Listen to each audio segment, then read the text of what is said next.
Good evening. We're so happy to be here for our continued election coverage. You Yes. thought it was over, but it is not. If you're in Essex Junction, you have an election coming up. When is it?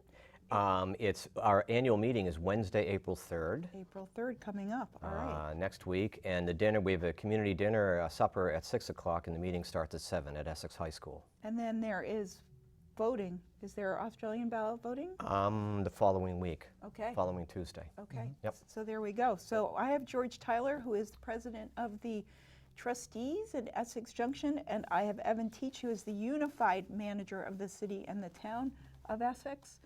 And consolidation is kind of marching on, except we're not exactly calling it that, right? Unification of services? We call it that sometimes. Okay. Sometimes when we're in a good mood, when we feel we can get away with it. But we're working together. And as I like to say, the trustees and the select board, the town select board and the village trustees have met more times in the last year than probably in the previous 100 years. I'm pretty sure of that. I think it's pretty clear. So yeah, we're marching forward together. And we'll see in this budget that you're proposing for the village where some of those economies Absolutely. are being realized. Right. So I just remind folks that you can give us a call at 862-3966 if you have any questions, if you're from the village of Essex Junction or the town of Essex, or you just have a question about how to run government more effectively, give us a call at 862-3966. And then George, why don't I let you take it away for this presentation on the budget. Right, thanks, Lauren. So what we're going to do is give a preview of the budget that will be on the ballot next Wednesday night, and this is for the fiscal year 2020, beginning this July. And the two challenges that we had very generally were how to bolster spending on capital projects, basically road paving, road maintenance, sidewalk, and infrastructure maintenance, but to keep it within a tolerable tax increase. And then number two, how to continue integrating the village and the town budgets within a politically manageable framework. There's a lot of difference in tax rates. We don't want to move things too quickly and sort of get too strong a reaction from folks. We're trying to do this gradually and thoughtfully. But we want to try to continue to make some progress in that direction. So how do we bring the two budgets together in a sort of a thoughtful way that's politically acceptable for people inside the village and outside the village? So I just want to ask just a quick overview question. Sure. In the years past, the presence of IBM has been a big factor Yes. in how you plan your budgets. Right. Is that still remain a factor, or is it? Right. Well, it's Global Foundries now. Yes. And I would say it's a big factor, but nowhere near as big a factor. I think that in 2014, when IBM transferred and sold out to Global Foundries, that we really got the wake-up call. We sort of had it, for years before that when we were paying down the machinery and equipment tax. But we really realized that we had to try to diversify the economy. We've been aware of that for some time. So we've tried to grow other aspects of the economy, our local economies, and become less dependent on Global Foundries. But there's still, particularly for the village, it's a much bigger piece of the village's tax base than the town's. All right. Yep. And so, as I said, the other piece was trying to integrate the village and the town budgets within a politically manageable pace. So number one, this FY19 shows the present budget that we're still working with, and the total general fund budget right now is $4,954,000, and the proposed budget we're seeing an increase of $5,164,000. So the total change is $210,000. Percent change is 4.24%. What I need to mention right off the top, though, is that the $5 million, the $4 million figure is a very large figure, but that's not the total amount of money that the village needs to raise in property taxes. We only have to raise a smaller portion of that because that incorporates the village's public works budget. But the village's public works budget gets moved into the town general fund. and is paid for by the town and village taxpayers. It's because town and village taxpayers both pay into the town general fund. So even though this is one of these complexities, even though we're asking voters to approve the $5.1 million, that's not the total amount that we're actually asking to raise. And I'll get to the amount that we're asking to raise later. And as you can see right here, the dollar amount that is right down, I should say, right down here, the $3,556,000 is the total amount that we're needing to raise in the upcoming budget. And so that represents a 3.8% change. Down at the bottom, we see the increase in the tax rate going from 0.3% to 0.31%. And what that translates to, taxes on an average village home is $280,000. And so the estimated tax in the current year for an average village home is $867. In the upcoming year, in this proposed budget, would be $892 for a total dollar increase of $24.36, or 2.8% interest. Percent. Yep. A 3% increase, but Right. under 3%. Right. Was that part of your directive? Yeah, we have a directive where we try to keep any increase close to the rate of inflation. Just as a general ballpark, we hate to see it get up much over 4%. 5% we feel is just, we're always trying to be sensitive in Essex Junction that our homeowners and property owners are paying taxes to the town as well as the village, and they're also paying a very significant school budget, probably the biggest school budget in the state right now, with the Essex Westford School District. So we really try to be sensitive to property tax increases. Well, and I would imagine there's no shortcut on cost of living increases for staff and the cost of health insurance. I mean, those are your biggest costs, right? Yes. So it's not like you're actually, I mean, we'll probably see with the budget, you're not starting new projects. No. The biggest challenge we've had, we are not starting new projects. Go ahead, Evan, jump in. Well, you are, we, okay. we, Yeah, we do have to start new projects. Yeah. Right. They're not at the full-blown stage, but we have emerald ash borer. Yeah. For those who are, it's a little bug that's working its way into this region and is going to affect every ash tree that we have. Right. And we are going to start removing hundreds of them annually till we get to replacing them. But the trick is, we don't want to deforest entire blocks. So we're looking at taking them out in stages and replanting in stages. So you'll have tree cover and saplings coming up. So that's one thing. We always have streets that need to be done, and we have a treatment plant as well. And so we've also worked very diligently on working together. As George mentioned about the capital is an initiative from the village board looking to fund capital projects at a higher rate than they're currently, so that we are able to keep up with our roads and our sidewalks and our buildings. Got it. Okay, so there is a lot jammed into this budget here. Right, and as Evan said, the biggest increase that you see here is for our capital contribution, and as Evan said, that's for street paving. And you know, this is pretty typical of all Chittenden County communities. We're all challenged with how to maintain our roads and sidewalks and infrastructure. It's just an ongoing problem. And how do you keep stability in municipal services but increase this? Because it always seems to be getting ahead of us. So do communities in the South have the same challenges? I mean, is this because of the weather? Yeah, absolutely. yeah, it is. Believe it or not, salt is not a good Yeah. material for concrete. Yeah. One of the things they tell you is if you pour a new concrete driveway, you should not put salt on it for at least a year, because the concrete is curing and the salt will pit it. When you have a freeze and thaw cycle, the salt really gets into the cracks and exacerbates the road's deterioration cycle. But it is one of the best materials for traction. Right. Yeah. And when you are in a hilly environment, Right. you need traction. And we have, in Essex Junction, just 5 corners, we have about 30,000 cars a day going through there. A lot of it is tractor-trailer trucks.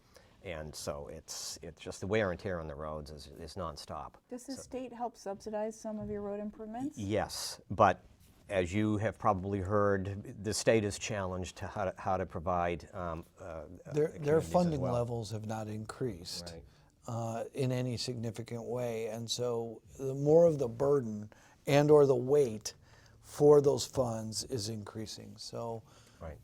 we- And they pay for state highways. So in the town, for example, 2A or Route 15, those are state highways. They'll pay for maintenance on those. Secondary roads, they'll give some contribution. But a lot of our residential streets, that whole network, that's totally our responsibility. And so one of the goals of the village board, hearing from their residents about when is my street going to get repaved, how long do I have to wait? The village board put staff on a project to look at a couple of different funding levels from current and what we would be able to achieve if that increase went into effect. And so the village board, to its credit, picked the top end of what was recommended because they want to be able to get after streets and sidewalks. Yep. Okay, so let's move on here. And this gives for village residents, it gives them it's a breakdown pie chart of where their total, we see taxes on an average village home of $6,638. And so how does that break down? It's, as we said, the school budget by far is the biggest chunk of what people are paying. And town of Essex taxes are $1,400, and so the village is $895. So we really try to be sensitive to how much village residents are paying in their total tax burden. So I can't really say that so clearly, but so what would be a tax burden for a house that was $280,000? $6,600 approximately. Okay. Right, right. And that's pretty contemporary with other parts of Chittenden County. Probably, it's right up there. Yeah, I think I think this has been one of the challenges of consolidation for residents in Essex outside the village. They don't have the $895 charge, so they're paying $1,400 in town taxes and $4,300, but they don't have the village tax burden. And so you can see with consolidation, the problem is how do we maintain? We have to keep the fire department and the services running in Essex Junction, but how do you begin to share that budget with the town? And I think there's some agreement that they want to share it, that we want to move towards consolidation, but you can't just move that much of a tax burden onto a group that isn't paying it right now. It's just too much of a shock. So can you just remind me, this is the dumb question of the day, why is the Essex Village taxes so much more or more? Well, incorporated villages in Vermont are all embedded in a town, and so anyone who lives in an incorporated village like Essex Junction, Bellows Falls, they pay taxes to the town. They're town citizens, and they pay all the same taxes that the people outside the village pay. In addition to that, they pay the cost of municipal services inside the village, and people outside the village in the town don't pay that. It was a 19th century economic development solution, is the way I look at it, that worked really well back then when you had developing areas like Winooski and Burlington and Waterbury, and people in those little village areas wanted municipal services, but they didn't want to spread the burden out into the rest of the town for people who weren't going to benefit from those services. So they were allowed to incorporate as villages and tax themselves.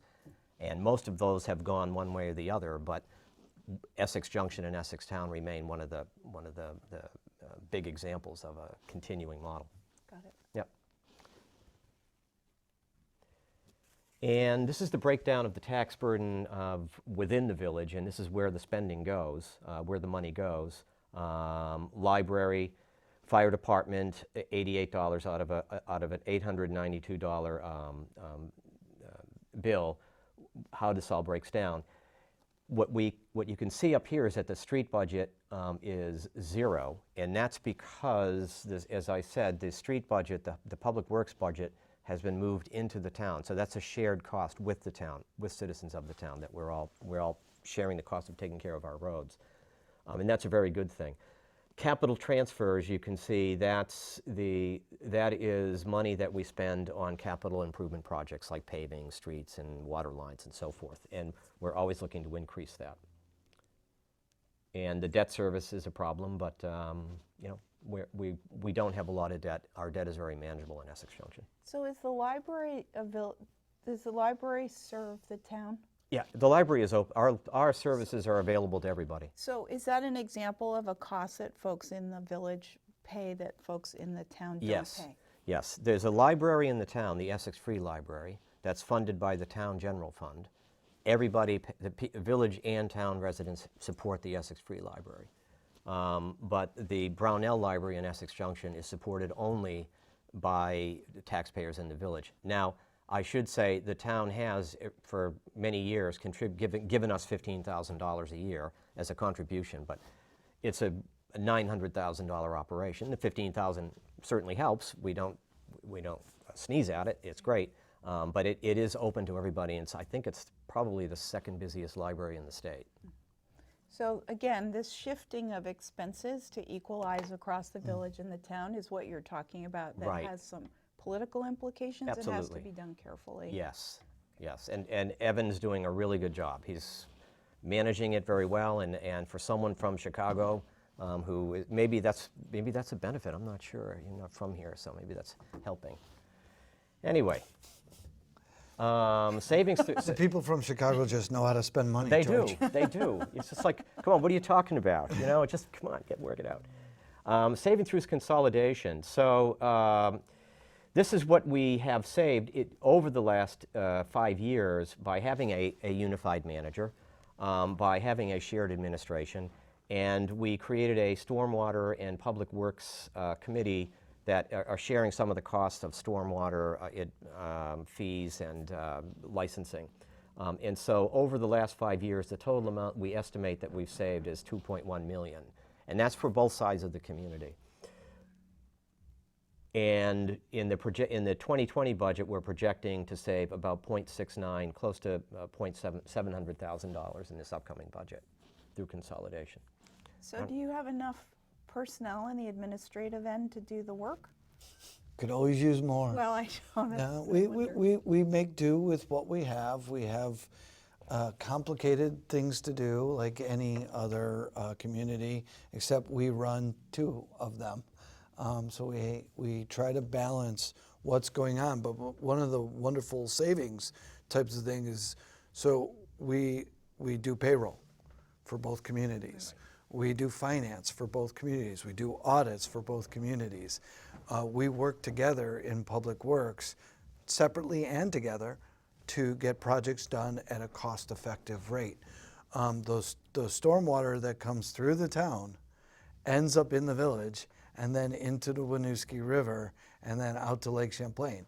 So it would be odd for us to think, oh, that's just a town problem, or oh, that's just a village problem. No, the water started somewhere and it's going to end somewhere, and we hope it's not in somebody's basement. So that's kind of our goals, and so we have enough staff to do what we do. We have some changes.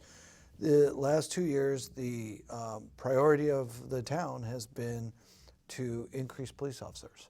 So in the last 2 budget seasons, including this one, we've added 5 officers into a budget, again, with the idea of keeping the tax increase to a manageable level, all while we're also still trying to work on tax equity, village and town. But the citizens said to us, we need to move forward as well with how we feel and how we deal with crime and traffic and other things. And so we've tried to figure out where those priorities are and what needs to occur. And the village agreed that that was also a worthwhile goal. One of the other complexities I won't mention, but I will, is that they've got two elected boards they have to deal with. Right. Most administrations, whether it's They're nice Burlington or Winooski or wherever, have one elected body they have to deal with. Evan has 2. And we meet alternatively, and they have to prepare 2 sets of budgets. And put up with 10 elected officials, yelling at them all the time. So it's they manage well. Well, and you've also redesigned, I mean, Elaine's position is she's on the trustees and on the board? Yes. So you kind of are starting to think about having a merged Right. entity? That was a big step to see what it would be like to have a sort of real shared governance at the top. Right. And you said you've had many joint meetings in the past year. Yes, absolutely. We've had many joint meetings. I think, gosh, I don't know We how currently schedule one every other month, but there's always some times where they are adding or having to meet We've more. had to meet more, and we also have what we've called the governance subcommittee, and that's 2 people from the select board and 2 people from the trustees meeting, and we're trying to design a theoretical model for the consolidated government, and we intend to put that on the ballot, have something ready to put on a consolidation or merger, some form of merger proposal on the ballot for the 2020 elections in Next year. November, right, next Okay. year. It's good to look forward to. Right, yeah. So again, I've sort of in my head have been counting those as select board and trustee meetings, although it's not the full boards. Yeah. Yeah. So I've been derailing you a little bit with That's these okay. questions. We have about 10 minutes. Okay, so- let me just sort of wrap it up. And so a lot of one of the other aspects of what shows up in our annual report and at the annual meeting are what we call enterprise funds. And these, we came up with a good definition. Enterprise funds are self-supporting activities funded through user fees. For example, our water treatment plant is a facility that's owned by Essex Junction, operated by Essex Junction, but it's paid for, it collects fees from Williston, Essextown, and Essex Junction because it takes the effluent from those 3 communities. So it's run as an enterprise fund. But we have to approve the budget and manage the budget, but we're not taxing people to pay for it. It comes out of their water bills. Same for the recreation program in the village. We fund a portion of the recreation program in the village from property taxes, but most of its funding comes from programs that it offers and so user fees. But we have to approve the overall budget that they set.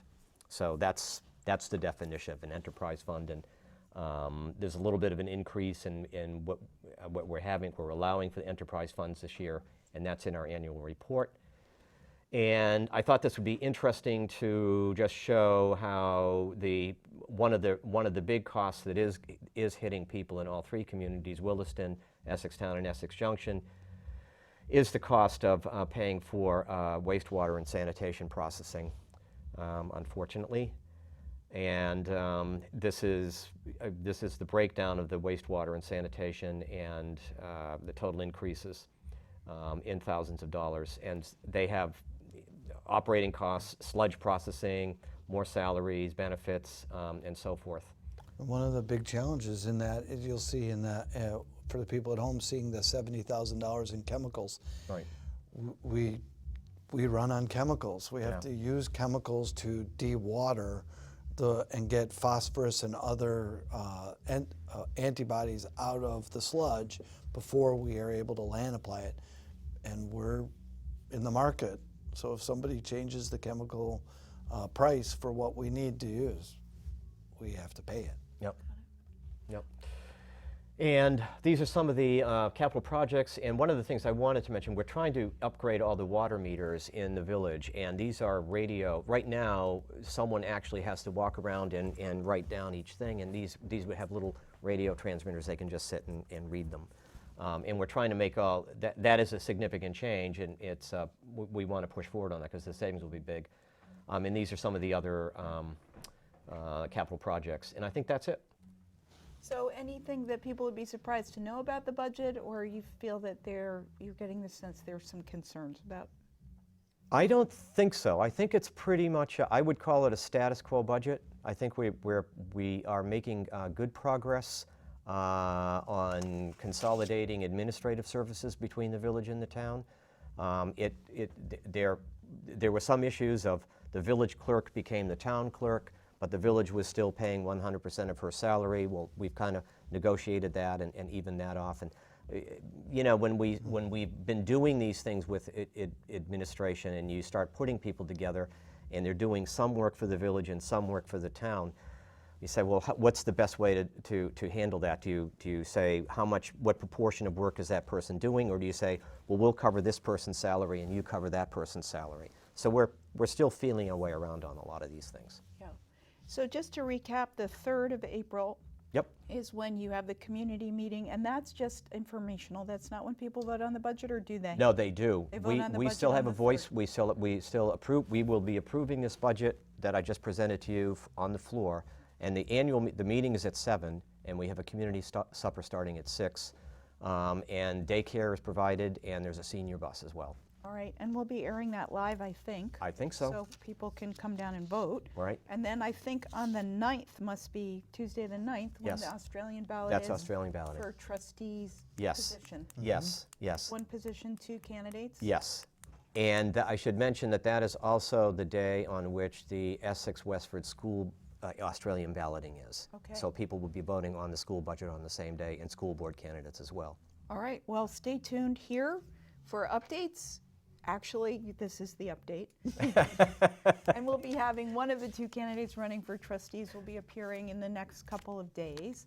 And then stay tuned to the website of the village if you'd like to dig into the budget more deeply, right? Yep. And thank you so much for being with us, Evan and George. We really appreciate your service. Thank you for having For us. having Yeah, us. It's great been a to see pleasure. you. Yep. It's great. Yep. It's Take really care. great to see you Yep. both. And thanks so much for watching.